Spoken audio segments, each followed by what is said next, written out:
this one.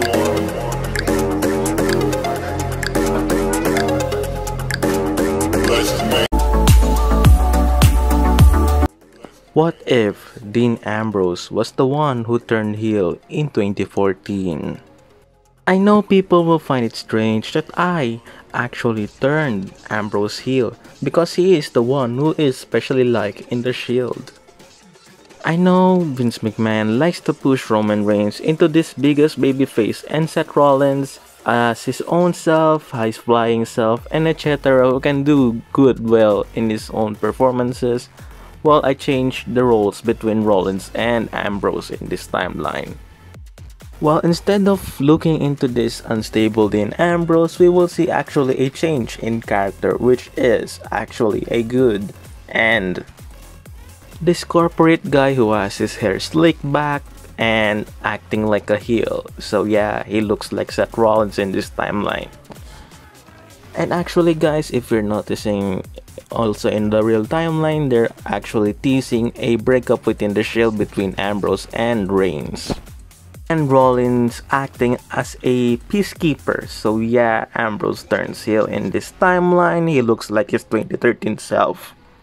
Except he wears some coats and, you know, corporate stuff in some occasions, and he wears like sunglasses also. After Payback, or the last pay-per-view Evolution vs the Sheild fought, well, this is gonna be the heel turn. When Triple H actually says the plan B, Ambrose will get sledgehammers instead of steel chairs. Rollins and Reigns will kind of be suspicious because he got this sledgehammer, but yeah, the heel turn happens here. Ambrose stands with Orton and Triple H to end the show.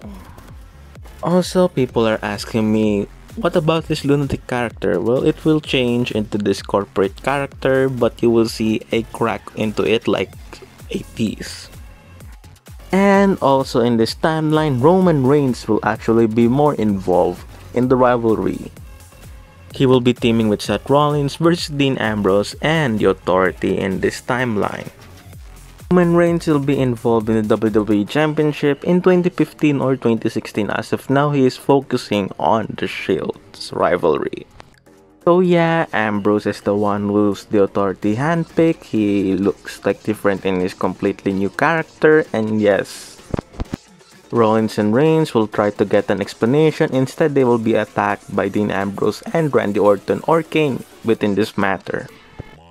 Also, Ambrose gets someone who will bodyguard him, not the J&J in security, but someone else.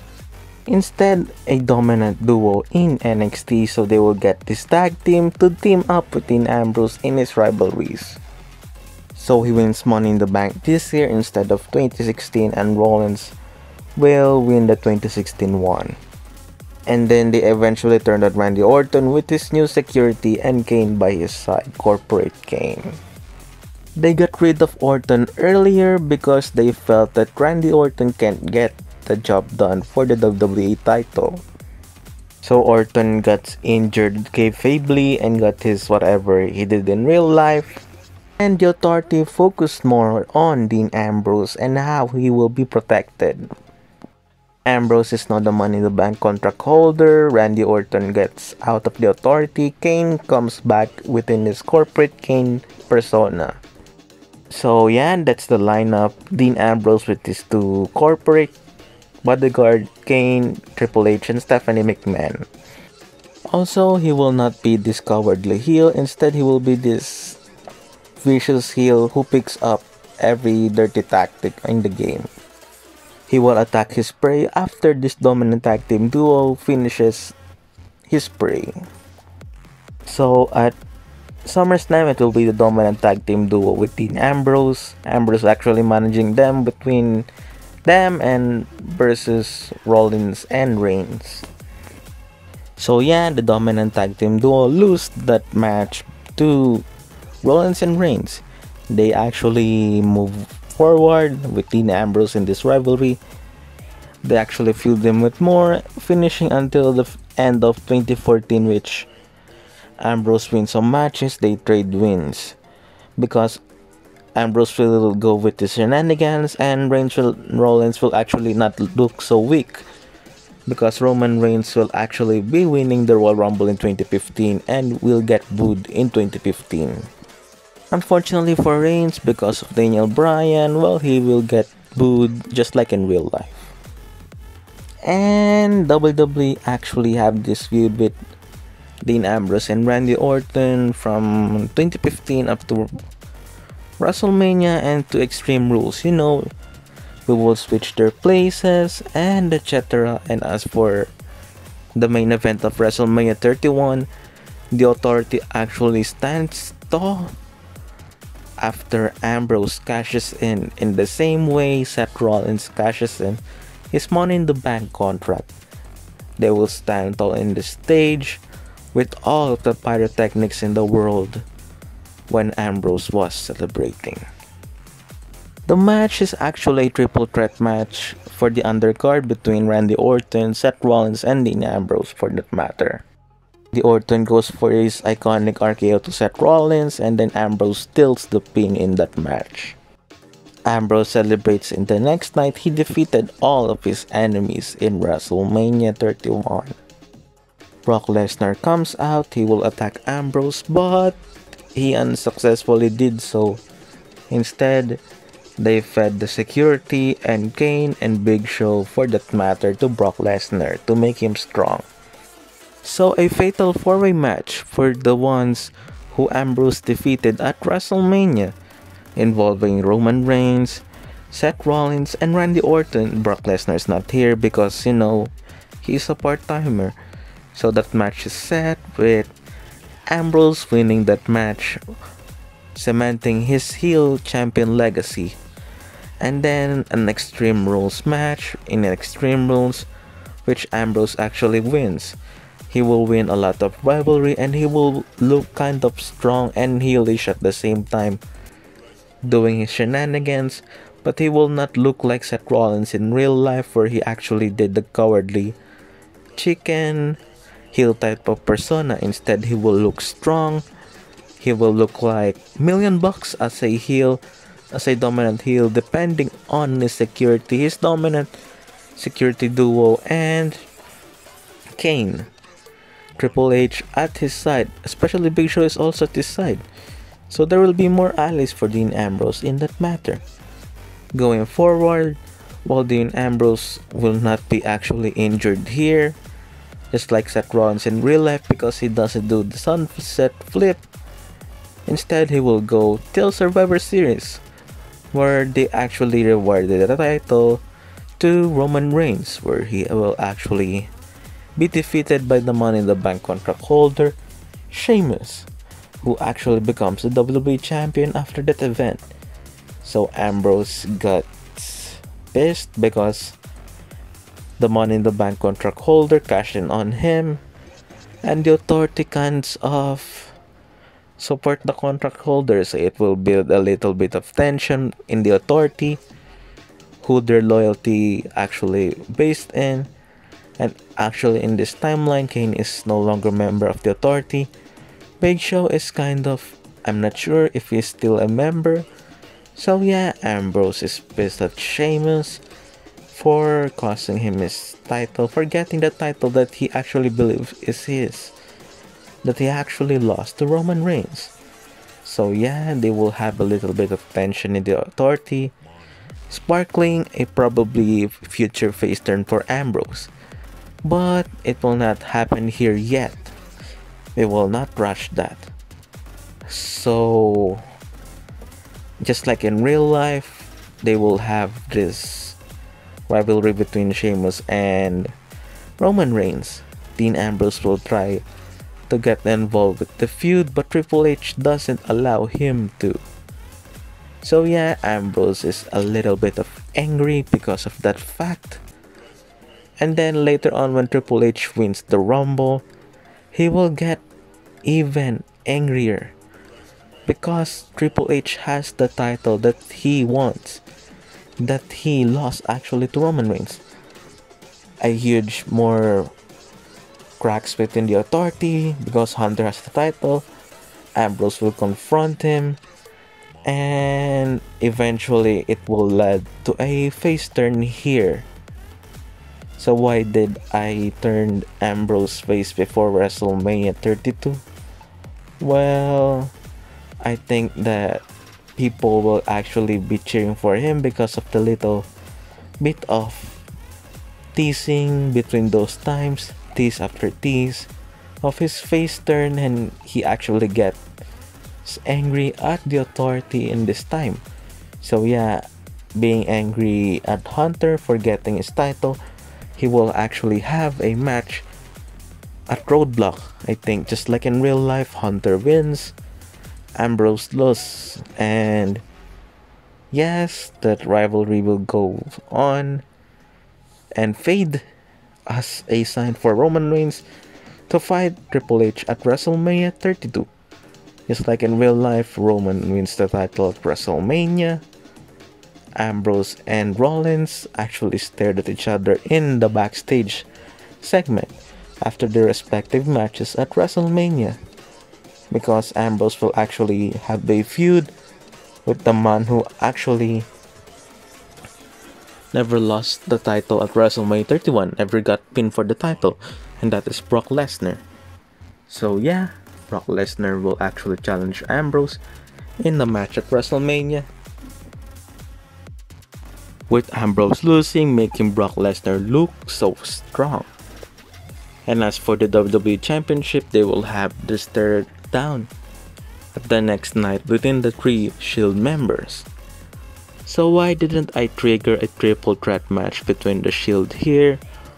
Well, they were obviously pointing out that they want Triple H versus Reigns because they believe that that match will actually put Reigns over, but also Triple H's help, but unfortunately it doesn't.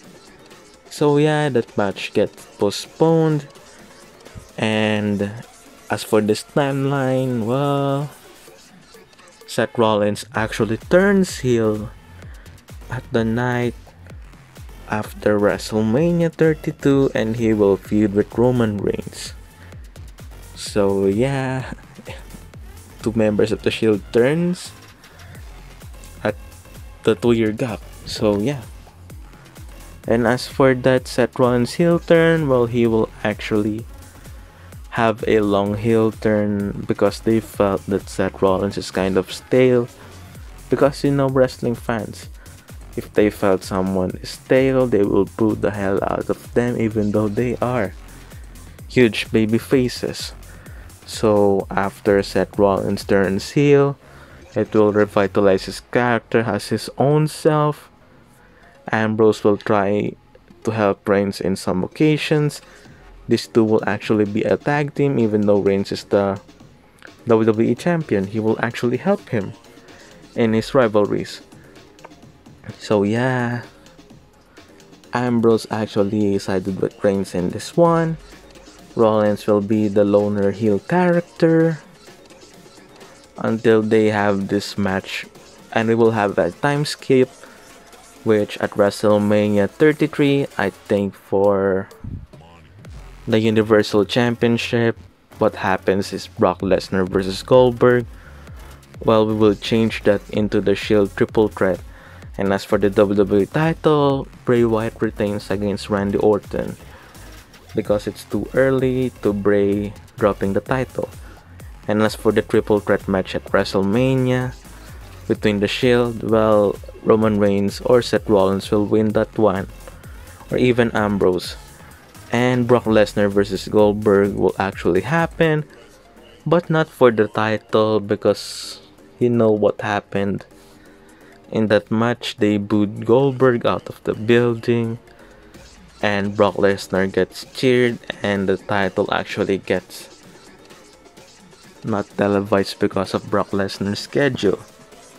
So yeah, instead of that match having for the title, well, we will have the Universal Championship actually be won by Seth Rollins before 2017, after Kevin Owens' reign.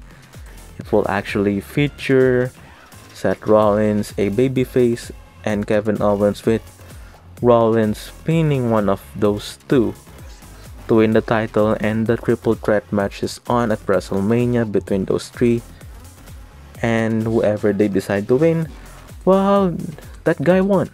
So yeah, the Universal Championship will be more focused on Raw instead of being gone and people actually forgetting that much for the title.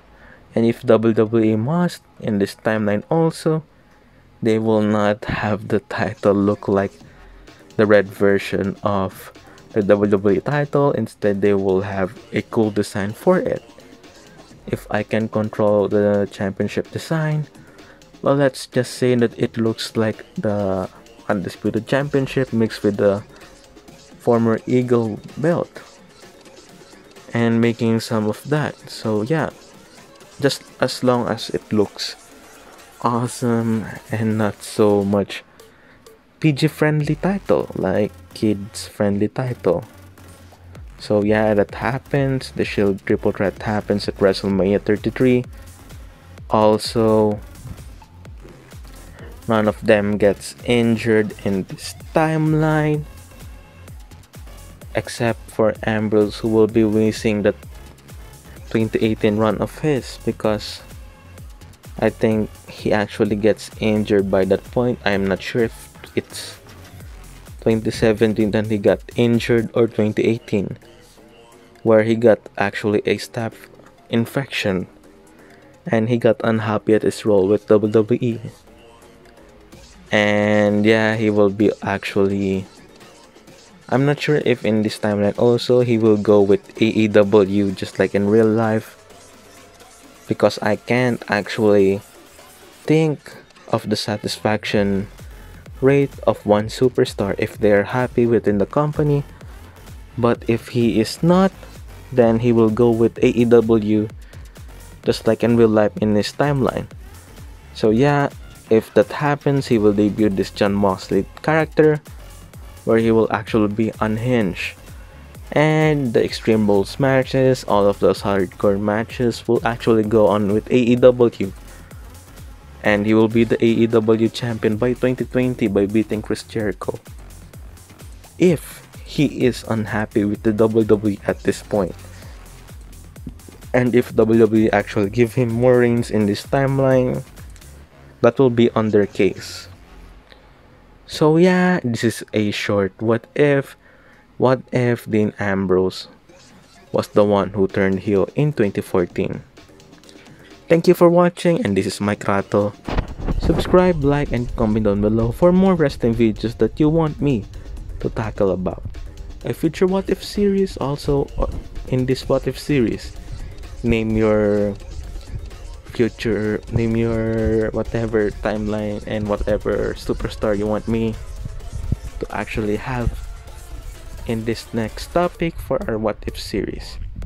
So subscribe for more videos, like my videos, and comment down below for any more video ideas and probably more wrestling topics where we will actually focus on one's career and we will actually talk about why they are the greatest or they are great at one thing. So yeah, thank you for watching and subscribe for more videos.